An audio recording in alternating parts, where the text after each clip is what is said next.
Matinding init sa maghapon, nakakainis, nakakalambot. Hindi naman pwedeng palagi kang maligo na maligo sa bahay mo. Di ba? Anong nangyayari? Mas mataas ang konsumo natin sa kuryente ngayon. Kung may mga apo kayo na kagaya ng apo ko, nandun sila sa third floor ng aming building, bababa dun sa aming bahay, pagkatapos i-request sa akin, kailangan daw mag-aircon ako kasi mainit.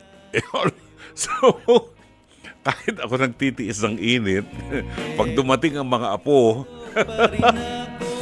ay nako, sige.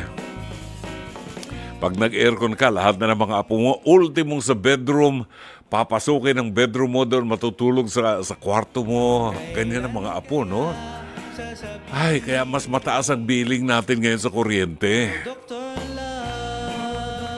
Magandang lalaki ho ako ngayong Huwebes ng gabi. Ito ho si Brother June Banaag. Whether you like it or don't, ang inyong makakasama hanggang mamayang alas 10 ng gabi dito po sa 105.9 True FM sa programang Dr. Love Radio Show. Ito pong programang ito ay sumasa inyo mula Lunes hanggang Biyernes, alas 8:30 hanggang alas 10 ng gabi dito po sa 105.9 True FM na napapakinggan sa buong Mega Manila. Sa Davao, nadidinig po tayo sa 106.7 sa Cebu at Negros. Ang ating mga kababayan, ano bang lengguwahe sa Negros? Anong dialect? Ilonggo ba yan, te? Ilonggo? Sa Negros, okay. Ilonggo sa Bacolod, te? Bacolod kag Negros kapag Dumaguete. Bisaya na pag Dumaguete. Okay. Remember yung driver ko, Rome, yung dating driver ko, Bacolod siya pero ang may halong Bisaya yung kanyang may halong Bisaya yung kanyang dialect. Oo. Anyway, sa mga taga Cagayan de Oro, sila po ay nakikinig sa 101.5, 99.9 FM Dream Radio sa Ormoc at sa Tacloban 107.9 Caboses Radio. Kasabayan po tayo napapanood at napapakinggan sa True TV sa Channel 19 sa Signal Television. Kung meron kayong Signal Cable, lagay ho ninyo sa Channel 19. Mapapanood po ninyo mga programa natin dyan. At syempre, huwag po ninyong kalimutan mag-subscribe sa ating mga social media accounts. Sa ating YouTube channel at maging sa Facebook, hanapin lamang po ninyo True Network PH. Ulitin natin at True Network PH. Pagbabalik ho natin, ihatid natin sa inyo ang mabuting balita ng Panginoon. Ay ito'y nakagawian na natin palagi sa ating programa. Ngayong araw na ito ay kafiesta ni Santa Rita de Cascia, isang Augustinian saint. Pagkain pang-spiritual, mga salita ng Diyos na nag-iiwan ng pag-asa, kapanatagan at kapayapaan. Pagkain pang-spiritual, hango sa bagong tipan ng banal na aklat. Pagkain pang-spiritual.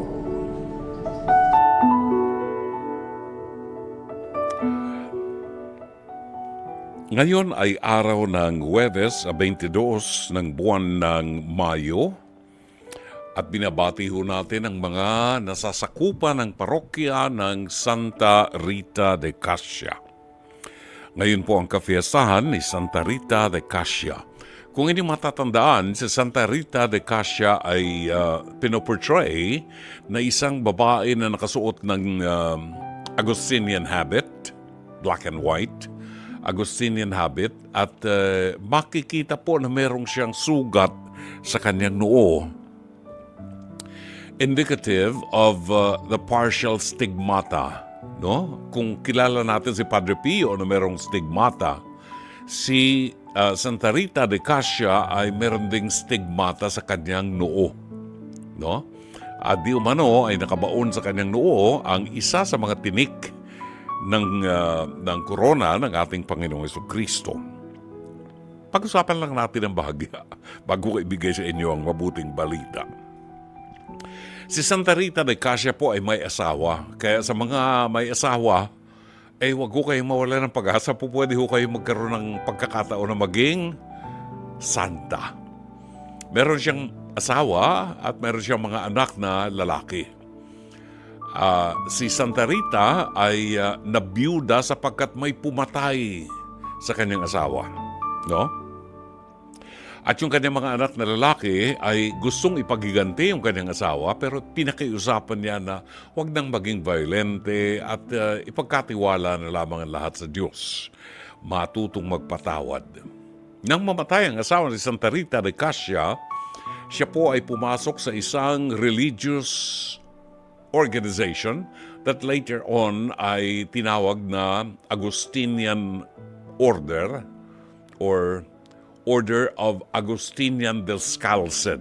Yan, mga naka-chinelas, mga anong tawag doon, sandalya sila. Descalced, Augustinian, OAD. Pumasok siya sa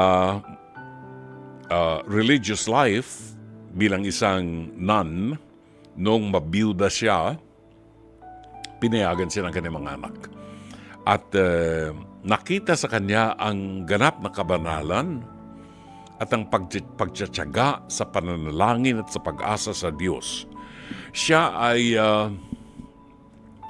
ginawang patron ng mga imposible. Kung meron tayong patron kagaya ni Saint Jude Thaddeus, patron of the impossible cases, sa babae meron tayo na si Santa Rita de Casia. At ngayon po ang kanyang kapiyasahan. At ang mabuting balita ay matatagpuan sa 15 kabanata ng Ebanghelyo sang-ayon kay San Juan, talata 9 hanggang 11. Kung paanong inibig ako ng Ama, gayon din naman, iniibig ko kayo. Manatili kayo sa aking pag-ibig. Kung tinutupad ninyo ang aking mga utos, mananatili kayo sa aking pag-ibig. Kung paanong tinupad ko ang mga utos ng aking Ama, at ako'y nananatili sa kanyang pag-ibig.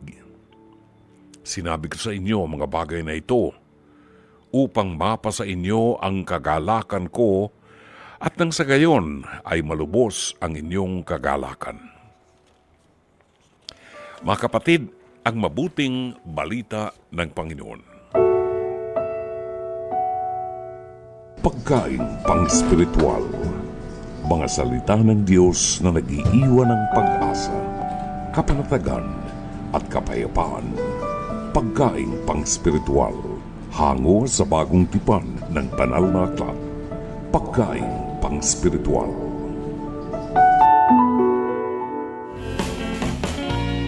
Kay tagal nang may grasya sa'yo, Alas 8:47 ng gabi ang tumpak na oras. pero suntok sa buwan ang Sa bahaging ito ng ating palatuntunan, tunghayan po natin ang isang bahagi ng programang ito na nag-iiwan sa atin ng aral sa buhay.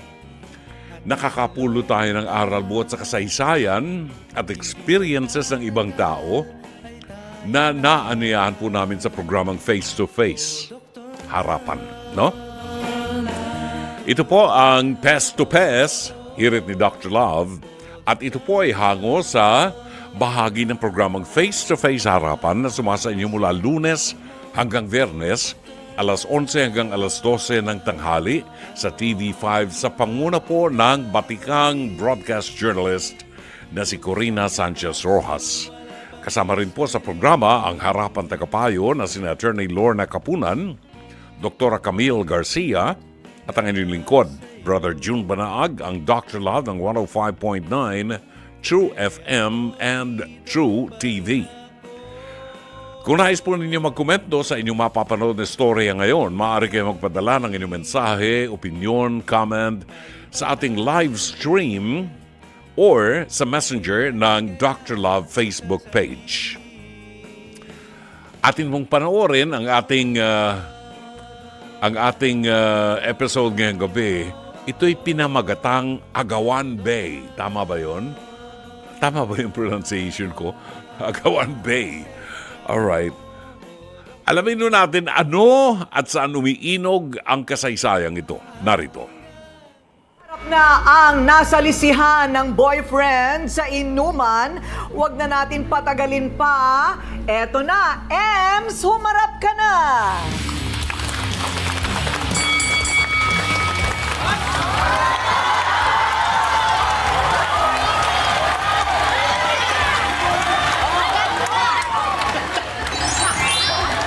So, Ems, anong problema mo? Kasi po, inagaw niya po kasi sa akin yung sinulutan niya po ako, sinamantala niya yung pagiging mahina ako sa lalaki. Ay! Eh ako hindi naman po ako katulad niyang kalad ka rin. Sino ba itong Talaga? pinag-aagawan ninyo? Kasi ate ko rin nga, ito lang pasensya na. Pag mga bading kasi tulad namin, pag kami nagkagusto sa lalaki talaga, syempre kung lalaki gugustuhin namin, dapat gwapo na talaga. So feeling ko gwapo talaga yan. Ganun. Iniwan mo si jowa mo. Yes. Nung gabing yon. Yes po. Nalasing na. Yes Saan ba po. itong lasingang ito? Sa kanto? Hindi po. Saan? Sa birthday po ng ng Madi ko. Ng best friend ko. Ng best. Sa Yes, birthday po. nung Yo. best friend mo. Okay. So, wala ka na sa party Wala kasi na. nalasing ka na rin. Hindi po, natamaan na po ako kasi po ang iniisip ko po noon ay may trabaho pa po kasi ako kinamagahan, kaya umuwi na po ako. Since may tiwala naman po ako sa kanila, kaya iniwan ko sila doon. Anong Hindi ko trabaho? naman, Teka, anong trabaho mo? naglilinis po ako sa mga condominium niya. Okay. Yes. Tapos, sipag masipag. At responsable. Talagang Yes, sa umuwi. sobrang sipag ko po, nasusulutan na ako. Paano mo nasabing may, alam mo na, lumandi na iba sa jowa mo? Dahil po sa sa Madi ko po, yung my birthday po, tumatawag po siya sa akin that time, then ako po tulog na, kaya hindi niya po ako inisturbo na. Sinabi niya po sa akin mga ilang araw na po. Tapos, kinumporta ko po ang jowa ko po, kung totoo, umami naman po siya. Yung po doon po ako nasakto ng todo-todo. Bakit ka naiiyak? Wala, naiinis po kasi ako sa kanila. Naiinis ka sa kanila? Anong nangyari sa kanila nung gabing iyon? Ano daw po, sumasayaw-sayaw daw po ang baklang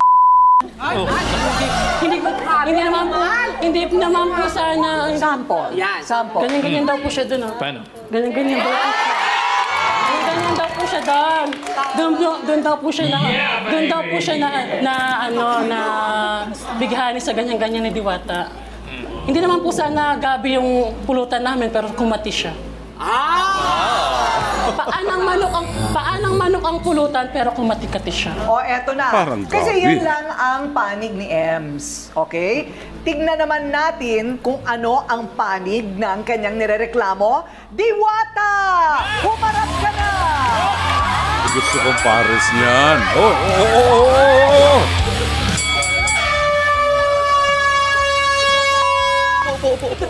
Okay. Diwata, hello! Anong problema mo, Diwata? Pinagkakalat niya po kasi na Makati pa daw ako sa gabi. Samantalang Ganun yun? siya...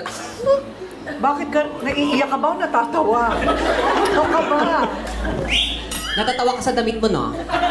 Kasi hindi siya masarap. Pumangalawa, hindi siya magaling. Hindi masarap, hindi magaling. Sabi ka, girl! Kaya ka pinagpalit, di ka kasi marunong, di ka marunong. Ganun? Kaya tawag na ni Wata kasi mas masarap ako sa'yo. Ganun. Ginanyan mo naman lang dito. Parang pares. Wala daw Nasa ganda, kasi ganda pa lang panlaban na ikaw, Overload ka. paglandi lang sa'yo. Gamit ko kasi nga. Masarap. Ganun? Oo. Yan, ginanyan niya. Overload Parang ka. pareho pa tayo. Ano ba yan? Ano talaga ang nangyari nung gabing yon? Yan, sabihin mo Ayun. ngayon. Anong nangyari? Sabihin mo. In-invite po kasi kami sa inuman. Mm. Ngayon, naiwan po kami nung libido. Hindi ko naman po akalain na may jowa siya. Mhm. Pero bumigay siya sa akin. Wow. May nangyaring one Ka night na lang, stand. ang pati mo. One night stand nga. Wow. Okay ka na ba? One night stand. Teka. Ang sinasabi mo, hindi mo alam na Na may meron siyang jowa, si jowa. Teka muna, Ems, naniniwala ka na hindi niya alam Hindi na may po. jowa? Bakit? In-invite po kasi namin siya doon na mag-inuman. O, sige daw. Oo. Tapos nandun na kami, alam naman niyang unsweet naming dalawa, lalandiin niya pa. Yung bido na yan, gusto ko rin makilala yan, ha? Oo. Yung bido na yan, ha? Yung bido na yan, ha? Matagal mo na bang kilala si Bido? Opo. Matagal Kalapit na. lang po kami ng bahay. Ano itong nababalitaan kong silipan habang naliligo? Naliligo po siya sa Sinisilipan? paliguan namin. Naliligo Ngayon, siya sa Oh. Nakikita ko siyang naliligo, naano naman ako sa kanya, naaakit. Wow. Landay mo. Ate ko rin sa yung pinaliliguan niya ba, yung banyo yan o open na parang ano? Open na paliguan. So parang ilog? Opo. Ah. Ano yun? Sa palagay mo, nananadya na nagpapakita siya sa'yo? So, ang ibig mo sabihin, matagal ka na rin niyang pinagdanasaan. Opo. Paano mo Wow. naman nasabi na baka may pagtingin din sa'yo si Bido? Meron naman po sa pagtingin sa akin. Paano mo nga nasabi? Malagkit. Lalo na pag naliligo siya, lagi nakatingin sa akin. Nung Sarap mo. akit. Ang sarap nun. Hindi mo alam yon, hindi mo alam na Hindi po. nakikiligo si Bido doon. Hindi po kasi ano po para sa lahat po yung paliguan niya. Parang siya, parang sa lahat. Sa mga artista ba, sino bang medyo hawig niya? Si Derek, Derek Ramsey. Ay, ang sa oo. Totoo ba? Totoo ba? Tingnan nga. Magsuklay ka Gusto, na dahil. gusto ko lang din i-confirm kay, kay Ems. Totoo ba na mala Derek Ramsey daw? Eh, yung paningin niya eh. O, ikaw? Sa kanya gwapo eh. Eh, ikaw, ano tingin mo dun sa kay Bido? Mabait lang po talaga. Eto muna, dito muna tayo sa masasayang alaala. Kasi sabi mo nga, mag-iisang taon na kayo. Talagang feeling mo naman, minahal ka ni Bido. Opo. Tulad ng ikaw ba, ibinibilhan niya ng gamit, pinauutang, minamasahe? Ayun po, minamasahe niya po ako minsan. Ay, minamasahe. Pag galing po ako sa trabaho at may time kaming dalawa. Ay, ganon. Sinusuklay niya yung buhok Yes mo. po. Nagagandahan nga po siya sa buko eh. Talaga? O, ito na. May witness sa haruta ni Diwata at ng jowa ni Ems. Ayan. Ronabel, humarap ka na.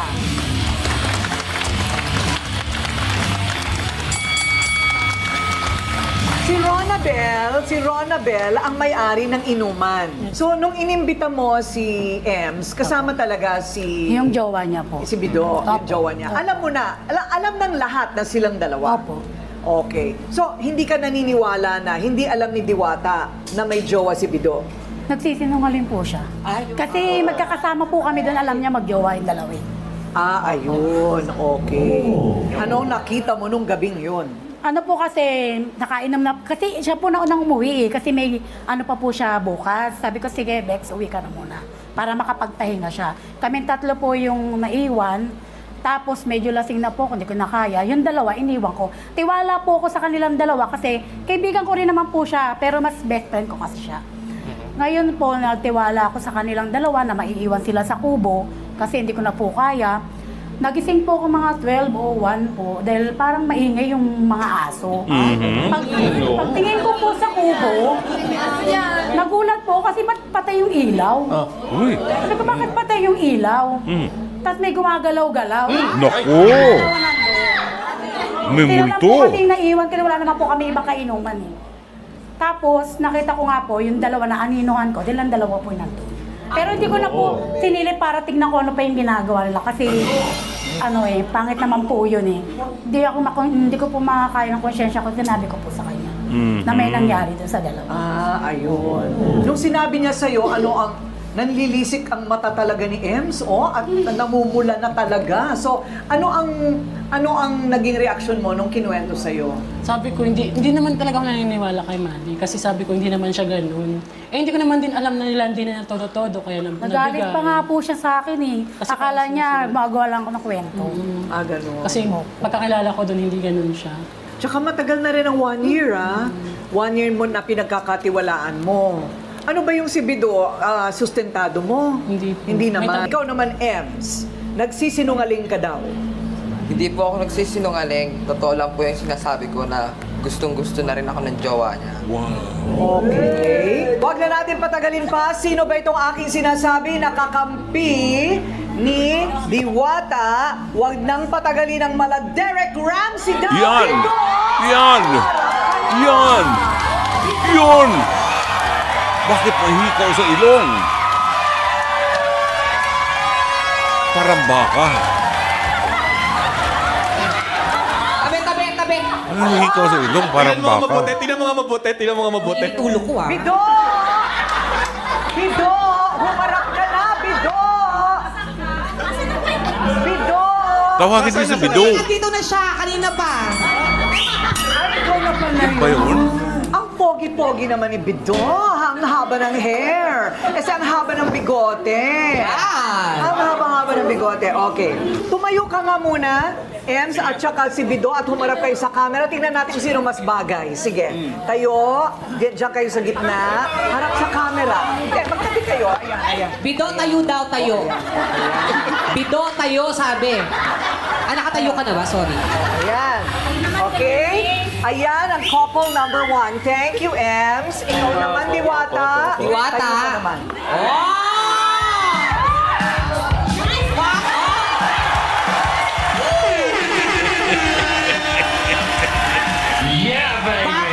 Ate Uwing, bagay na bagay. Happy Mother's Day, no? Alam mo, ito Donita, napapansin ko talaga, si Ems, parang sakit na sakit ang kalooban niya. Doon talaga, pag nakikita ko siya, parang kanina pa siya medyo naluluha, tsaka parang nasasaktan talaga siya.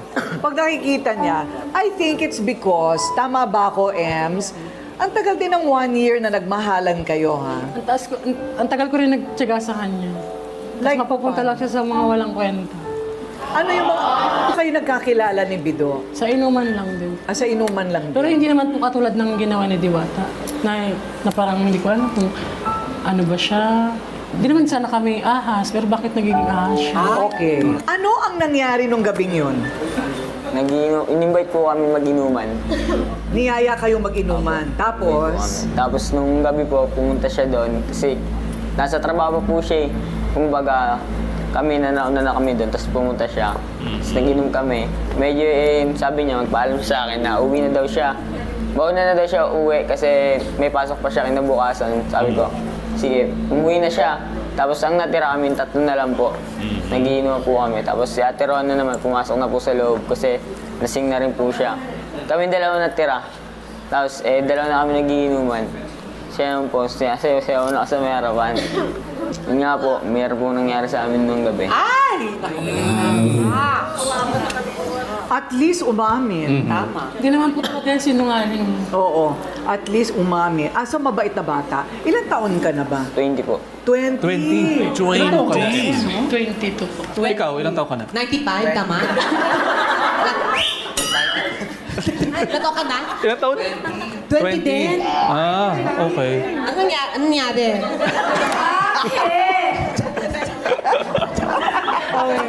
Alam mo ba? Labas na nga doon, Hindi kasi mga bata pa ito. Oo, eh. Tama ka, Ate Kuring. Bata pa nga po. Mga bata pa ito, talagang mapupusok pa. Yes. Yung kanilang mga hormonal level, talagang Raging pa yun. raging hormonal levels na ganyan. Pero, Bido, talaga namang nagmahalan din kayo ni Ems. Opo. Nagmahalan din kayo ni Ems. So, tama yung sinabi niya, halos magwa 1 year na kayo. Meron ka bang gustong tanungin sa kanya? Bakit? Galit ka na sa kanya? Ayaw mo na siyang tanungin?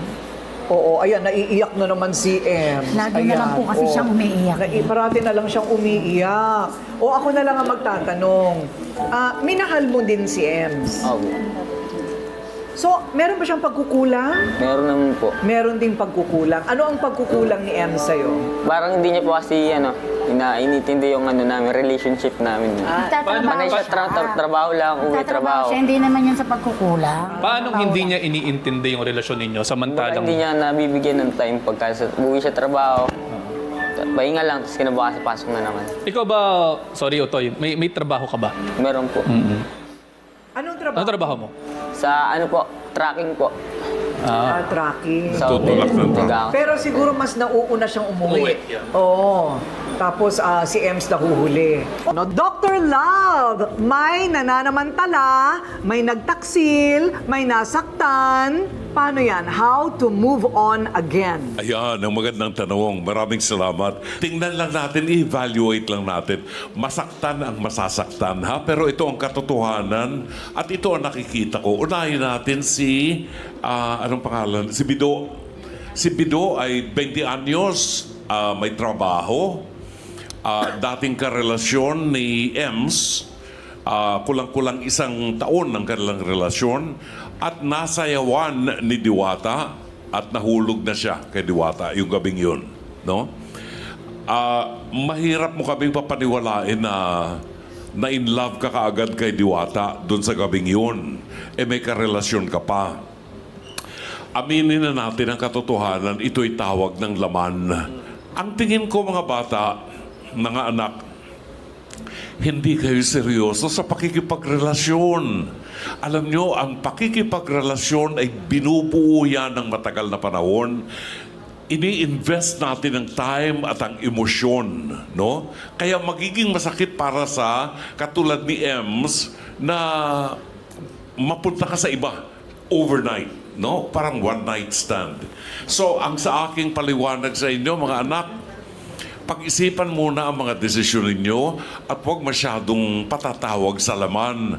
Yan lilipas din pagdating ng araw. Ang mahalaga, mapatatag ang isang magandang relasyon na magtatagal. Oras ganap na ang alas 9:14. Ang bilis ng oras. Patatapos ng programa natin. Ano ba yan? Narito ang reaksyon ng ating mga Dr. Lovers sa ating Pest to Pest. Hirit ni Dr. Love, sabi ni Sherry Picho, dapat itong mga kabataan na ito, sa health nila kasi super dumadami cases ng AIDS sa Pinas. Oy, hindi biro yan ha. Kung tumataas ang cases ng AIDS sa Pilipinas, kinakailangan pagtuunan natin ng atensyon. Kasi hindi magandang indikasyon yan. Baka masyado tayong malaya sa ating mga sexual activities. Nawala na tayong control. Hindi na natin pinoprotektahan ang ating sarili, ang ating dignidad. Di ba? Jenny Magno, wow, inuman. Totoo nga sabi nila, kapag may alak, may balak. Ay, ganun ba yun? Kung sa bagay, no?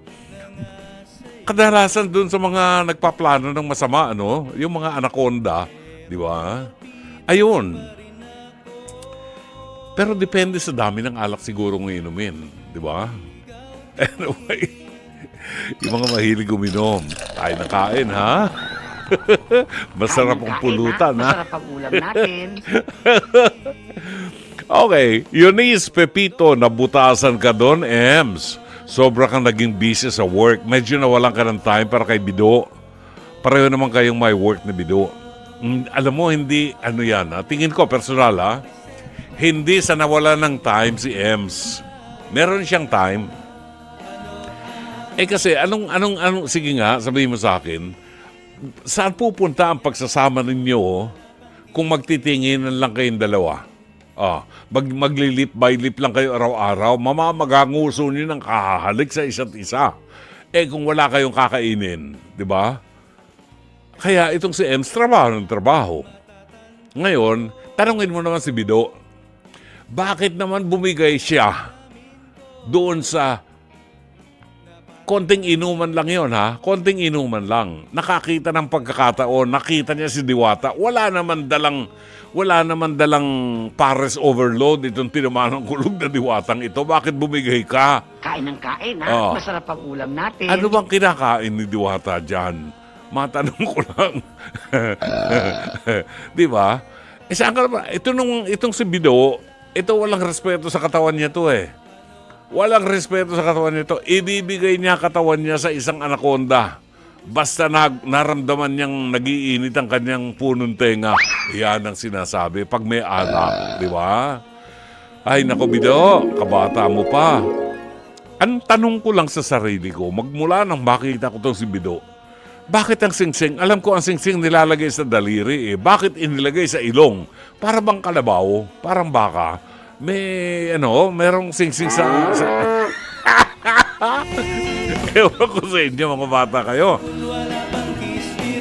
May nakikita na nga tayo naghihikaw ng mga lalaki. Okay na yan, sige, pero bakit kailangan ilagay pa yung singsing sa ilong? Rio Jeng Alba, imposibleng hindi alam ni Becky na may jowa na yung si Bido. Na naiglan talaga ang pagnanasa kaya hindi na iniisip na taken na si Bido. Pareho sila. Alam ni Diwata yon. Pag may syota, yan. Pero kain ng kain ha, masarap ang ulam natin. Bumigay naman Kain si ng Bido. kain, ha? Masarap ang ulam natin. Malaki kasi ang luto ni Bido eh. Di ba?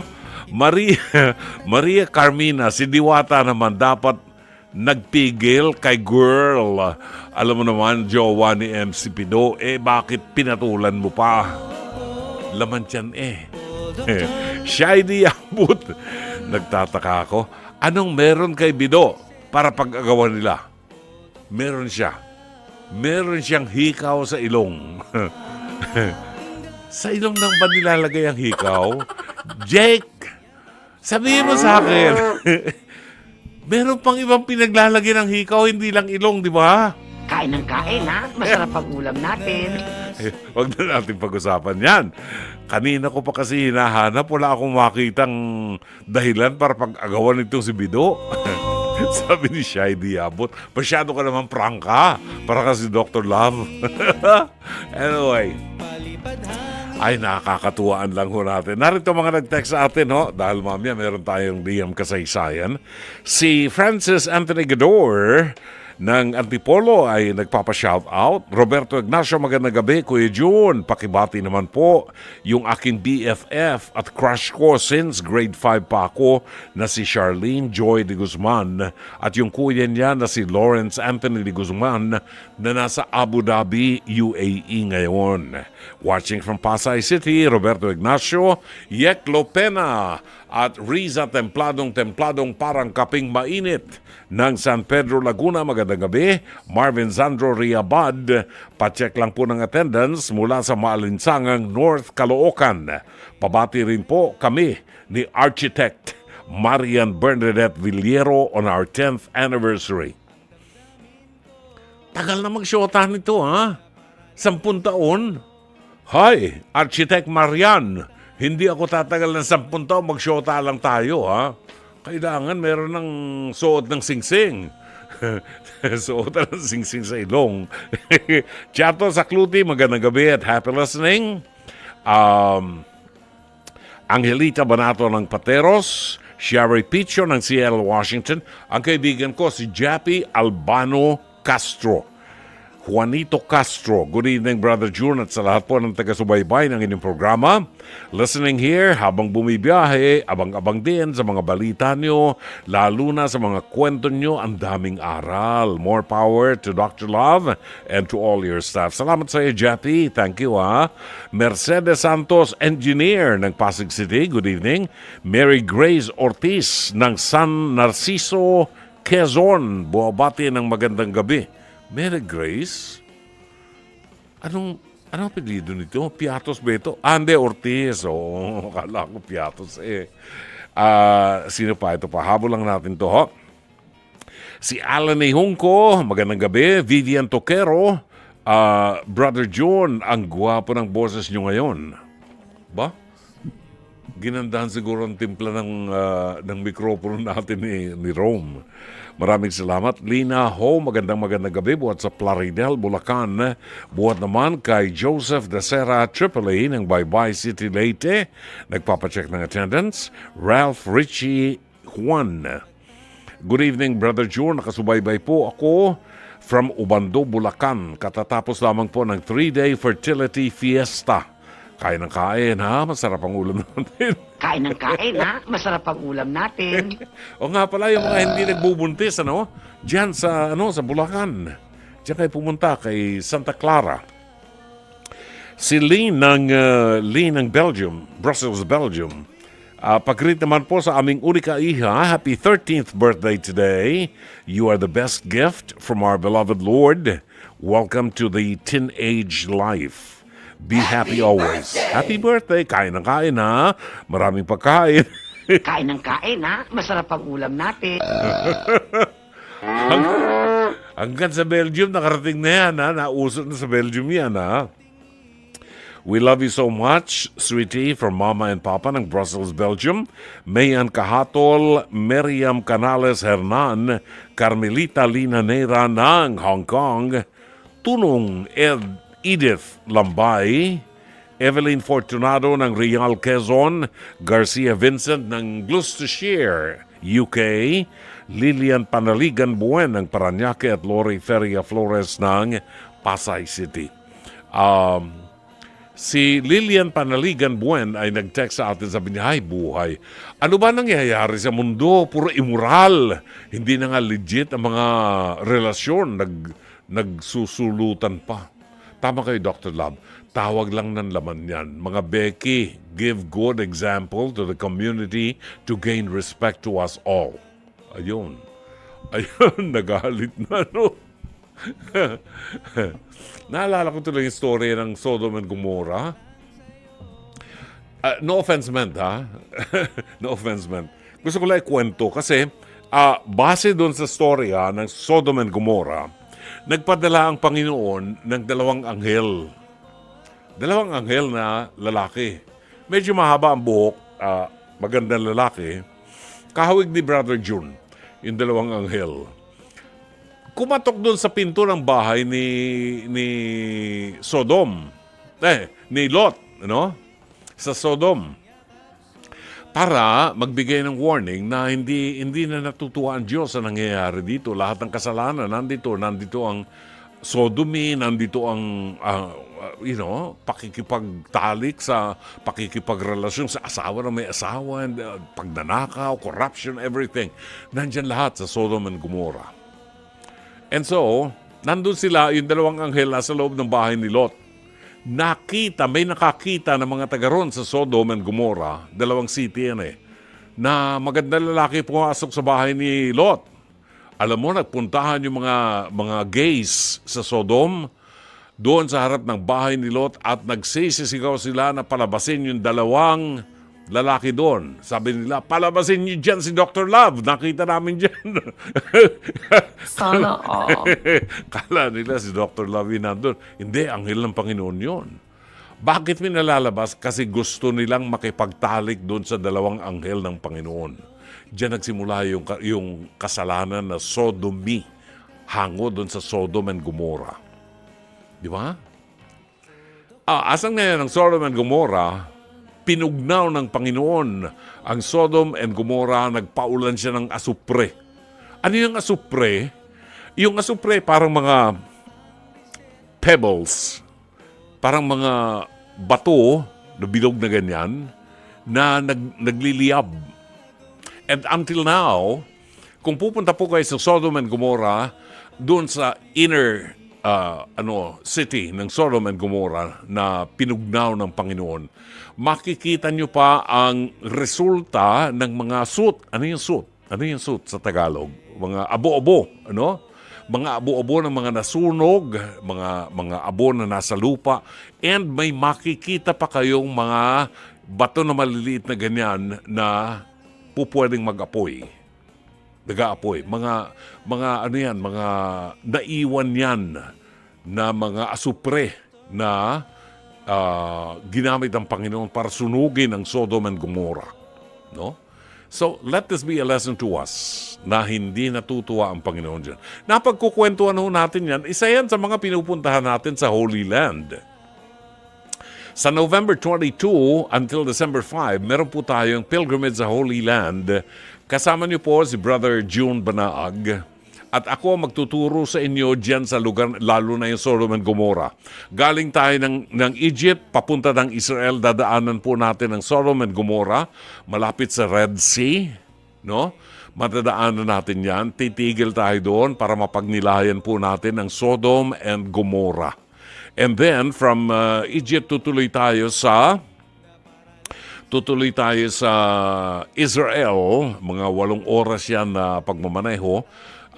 Pupunta tayo sa Israel para dalawin ang mga mahalagang banal na lugar diyan sa Holy Land. Ang ating highlight ay ang ating Via Dolorosa. Nagaganapin po ng alas 4 ng umaga sa loob ng walled city of the Old Jerusalem, no? Kung saan ang mga paa ng Panginoon ay yumapak diyan sa mga landas na yan na atin pong tatahakin hanggang sa kanyang libingan sa Church of the Holy Sepulchre. At sa mga mag-asawa po na makakasama natin, bibigyan po namin kayo na mag-renew ng inyong wedding vows sa Church of Cana sa Cana, sa gawin na po yan ng Galilea, no? Libre po yan. Kaya maghanda kayo sa mga mag-asawa. Yun lamang pong kasal sa simbahan ang bibigyan natin ng pagkakataon na mag-renew ng wedding vows. If you're interested, pwede kayo mag-inquire kay Edna Calleja. Pwede kayo mag-text sa kanya ngayon or tumawag. Ang kanyang telephone number 0925-752-2230. 0925-752-2230. Kasama niyo po si Brother June on November 22 until December 4. Oras natin, alas 9:28 ng gabi. Oras 20 minuto bago alas 10 ng gabi in celebration of 50 years of mission and service. Ang Ligaya ng Panginoon is thrilled to host the Ligaya Golden Jubilee Golf Cup happening on June 16 at the Alabang Country Club, Ayala, Alabang, Muntinlupa City. Be part of this meaningful day of camaraderie and cost-driven giving. Be a sponsor, join the competition. Yan, meron pala silang ganun. And proceeds will support pastoral work, service to the poor, and healthcare assistance of Ang Ligaya ng Panginoon. True FM is a proud media partner of LNP Golden Jubilee Golf Cup. Narito ang ating liham kasaysayan, tampok ngayong gabi sa palatuntunang Dr. Love Radio Show. Good evening po sa inyo at sa lahat ng listeners ng inyong programa. Call me Irene, 48 years old. Ako po ay isang high school principal dito po sa Laguna. Ako po ay only child at lumaki po ko sa gana sa pagmamahal at proteksyon mula sa mga magulang ko.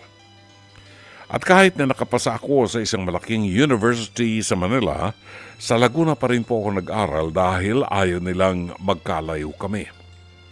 Naging normal ang takbo ng buhay naming magpapamilya hanggang sa nag-asawa po ako sa edad na 29. At dahil galing ako sa maliit na pamilya, sabik na kaagad magkaroon ng mga apo ang mga magulang ko. Pinilit namin ng husband kong magkaanak kami dahil gusto namin talaga pero hindi na ito kailanman natupad. After almost 3 years of marriage, pumanaw po ang husband ko dahil sa brain aneurysm. Gumuho po ang mundo ko, Dr. Love, dahil ang pangarap naming magkaanak ay hindi po nangyari.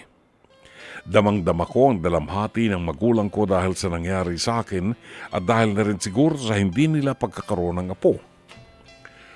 Sumakabilang buhay din ang father ko after 2 years at kami na lamang po ng mother ko ang magkasama. Sa totoo lamang, nakapag-move on na kami sa pagkamatay ng husband ko at ng father ko, pero alam kong deep inside, naroon ang panghihinayang ng mother ko na hindi namin siya nabigyan ng apo. Kahit hindi niya sabihin, ramdam na ramdam ko po ito dahil bago po ako ikasal, sabik na talaga silang magkaapo ng father ko. But life has to go on, Dr. Love. Sinisikap ko na lamang po na lumipas ang lahat, bawat araw, nakasama ko ang mother ko hanggat maaari, no matter how busy I am. Sinisikap ko pong ipadama sa kanya na kahit kaming dalawa na lamang, we make the most of it. I always find ways to make her feel that she is loved despite what we have been through. Ipinagdarasal ko lamang po sa Diyos na bigyan siya ng lakas at mahabang buhay para mas magkasama pa kaming mag-ina at ma-enjoy namin ang buhay ng magkasama. Hanggang dito na lamang ang kwento ko, Dr. Love. Salamat po ng marami at patuloy po kayong pagpalain ng may kapal. Kumagalang, Irene ng Laguna. Alas 9:48 ng gabi ang tumpak na oras. Ang inyong nadinig na awitin ay buhat po sa tinig ni Rosemary Clooney at ang title niyan Mixed Emotions.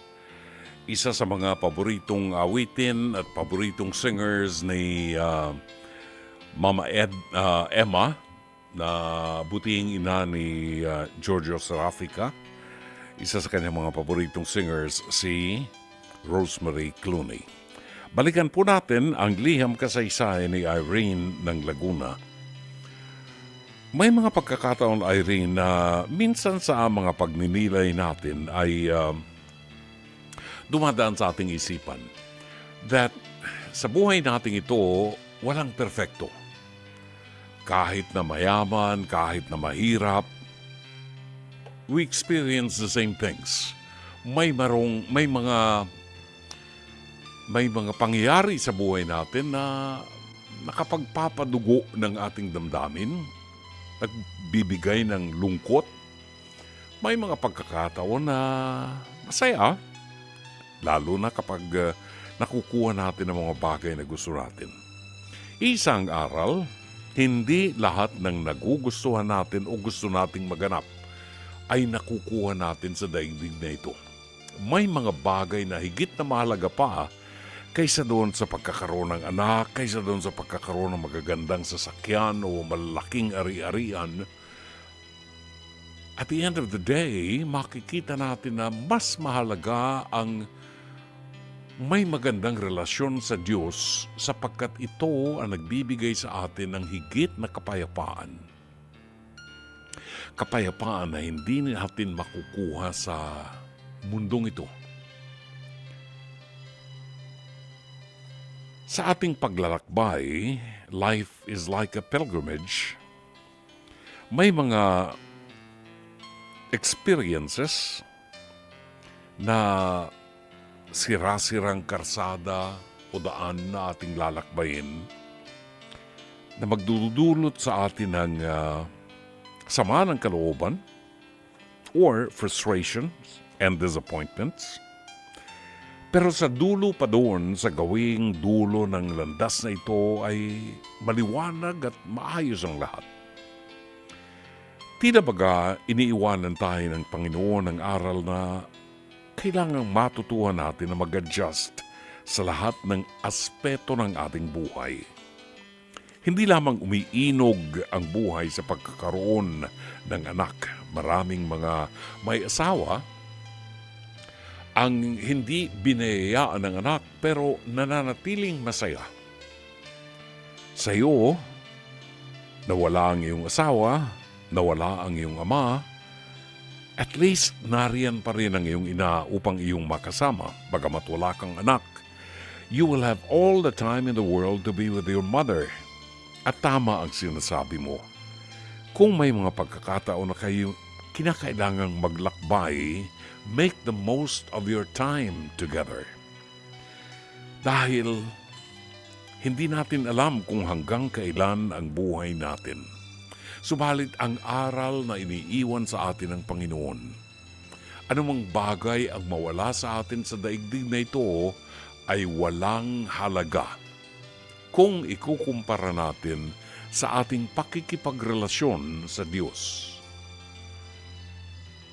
Para mabuo ang isang magandang pagtitiwala sa Diyos, kinakailangang makilala muna natin siya.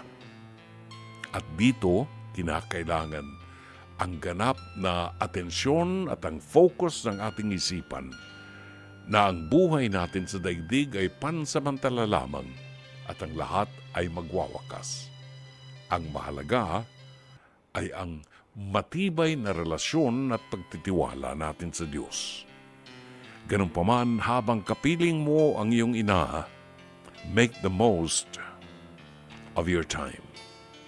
Sana'y natulungan ka ng palatuntunan ito. As always, Dr.